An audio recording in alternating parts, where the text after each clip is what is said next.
حضرت یعقوب علیہ السلام نے اسرائیل سے وعدہ لیا تھا کہ میری روح قبض کرنے کے لیے اچانک نہیں آنا، پہلے کوئی قاصد بھیج دینا تاکہ میں موت کی تیاری کر لوں۔ ویسے اللہ کے نبی کے دامن پہ گناہ کا ایک دھبا بھی نہیں آ سکتا اور وہ ہر لمحہ تیار ہی رہتے ہیں، لیکن اس کے باوجود تعلیم امت کے لیے بہت ساری چیزیں ہوتی ہیں۔ میرے اور آپ کے آقا و مولا نے اللہ کی بارگاہ میں یہ دعا کی، اللہم انی اعوذ بک من الموت الفجاۃ، اے اللہ اچانک موت سے تیری پناہ مانگتا ہوں۔ اچانک موت آتی ہے اور انسان کو تلافی کا، توبہ کا موقع بھی نہیں ملتا، تو اچانک اموات سے پناہ مانگی گئی۔ تو حضرت اسرائیل سے عہد لے لیا حضرت یعقوب علیہ السلام نے کہ میری روح قبض کرنے کے لیے اچانک نہیں آنا، پہلے کو قاصد بھیج دینا۔ اللہ کے نبی تھے، ان سے وعدہ کر لیا۔ حضرت اسرائیل ایک عرصے کے بعد حاضر ہوئے، پوچھا کدھر آئے ہو؟ کہا قبض روح کے لیے آیا ہوں۔ کہا تم نے تو وعدہ کیا تھا اچانک نہیں آؤں گا، پہلے قاصد بھیجوں گا۔ تو کہا حضرت میں نے تو قاصد بھیجے تھے۔ فرمایا میرے پاس تو ایک بھی نہیں آیا۔ عرض کی حضرت آپ کے سامنے کتنے لوگوں کی موت واقع ہوئی، یہ میرا قاصد نہیں تھا تو اور کیا تھا؟ یہ اٹھتے ہوئے جنازے میرا قاصد نہیں تھا تو اور کیا تھا؟ آپ کی داڑھی میں سفید بال اترائے، یہ میرا قاصد نہیں تھا تو اور کیا تھا؟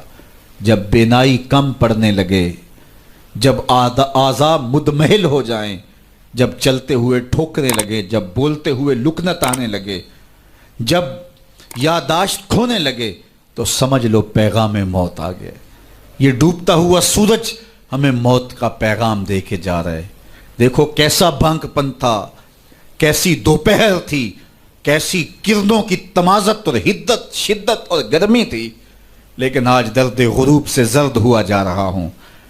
اتنی بڑی کائنات، اتنا بڑا منبع نور کا جو آسمان کے اوپر جگمگا رہا ہوتا ہے، درد غروب سے وہ بھی زرد ہو جاتا ہے۔ دیگر دن گیا محمد اوڑک نو ڈب جانا۔ تو یہ ہمیں پیغام دیتا ہے، میاں تم بھی جا رہے ہو۔ یہ پھیلے ہوئے قبرستان بتاتے ہیں۔ حضرت سیدنا غوث اعظم رضی اللہ تعالیٰ عنہ فرماتے ہیں جاؤ قبرستانوں میں جا کے دیکھو کیسے کیسے حسینوں کی مٹی خراب ہو رہی ہے۔ جو بدن پہ چٹکی بھی نہیں پڑنے دیتے تھے مٹی کی، آج ان کے کفن بھی تار تار ہو گئے ہیں۔ یہ ڈوبتا سورج، یہ اٹھتے جنازے، یہ پھیلی ہوئی قبریں، یہ بڑھاپا، یہ بالوں کی سفیدی، یہ کمر کا خم، یہ آنکھوں کی بینائی کا کم پڑ جانا، یہ اعضاء کا مدمحل ہو جانا، یہ چلتے ہوئے ٹھوکنے لگنا، بولتے ہوئے لکنت لگنا، یہ سب کچھ موت کا پیغام ہے۔ حضرت عمر بیٹھے تھے دربار میں، ایک شخص آ کے کھڑا ہو گیا، یا عمر لا تنسا موتک، عمر اپنی موت کو نہیں بھولنا۔ حضرت عمر یوں کانپتے ہیں جس طرح بید کی شاخ کانپتی ہے۔ اللہ اکبر۔ کہا میاں روز آ جایا کر اور مجھے روز یہ میسج دے دیا کر۔ بھری بزم میں وہ آ کے کہتا ہے عمر موت کو نہیں بھولنا۔ مہینے کے بعد مشاہرہ بھی دیتے ہیں۔ ایک دن آیا، اس کا شکریہ ادا کیا، مشاہرہ دیا، آج کے بعد نہیں آنا۔ مجھ سے کوئی گستاخی ہو گئی؟ نہیں۔ کوئی اور شخص آنے لگا؟ نہیں۔ تذکیر موت کی ضرورت نہیں رہی؟ فرمایا نہیں۔ تو پھر مجھے چھٹی کیوں دی جا رہی ہے؟ تو حضرت عمر روئے، داڑھی پہ ہاتھ رکھا، ایک بال الگ کر کے کہا یہ دیکھ میری داڑھی میں سفید بال آ گیا، اب تیرے آنے کی ضرورت نہیں ہے، یہ بال ہی مجھے چین سے نہیں بیٹھنے دے گا۔ ہماری تو پوری داڑھی بھی سفید ہو جائے نا۔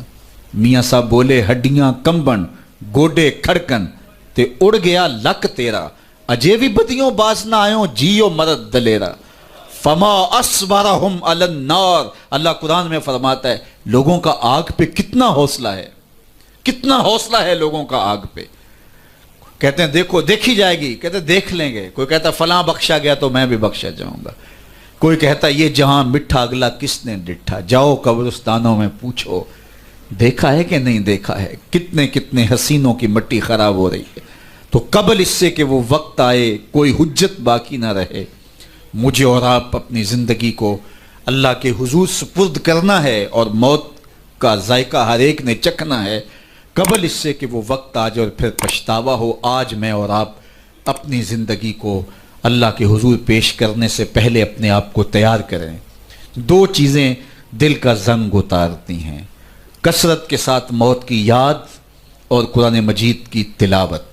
ادارت المصطفیٰ کی فکر لوگوں کو معاد سے جوڑنا اور کتاب اللہ سے ان کو مربوط کرنا ہے، اور اسی فکر کے اوپر ملک کے بلکہ دنیا کے ایک ایک گوشے پہ اس پیغام محبت کو پھیلایا جا رہا ہے، تاکہ اگر ہم اپنے دلوں کو مصفہ کرنا چاہیں، اپنے باطن کی پاکیزگی اور طہارت کا ساماں کرنا چاہیں، تو ہمیں یہ کرنا ہوگا۔ اور یہ نسخہ دلوں کی پاکیزگی کا، دلوں کی صفائی اور ستھرائی کا، یہ ہمارا کوئی ایجاد کردہ نسخہ نہیں ہے، یا کسی سنیاسی بابے کا نسخہ نہیں ہے، یہ دل و قلب و نگاہ کے مرشد اولین کا بتایا ہوا نسخہ ہے، دلوں کے طبیب کا بتایا ہوا نسخہ ہے کہ اگر آپ اپنے دل مصفہ کرنا چاہیں، باطن صاف کرنا چاہیں، تو قرآن مجید کی تلاوت اور کثرت کے ساتھ موت کی یاد، یہ تمہارے دلوں کو پاک کر دے گی۔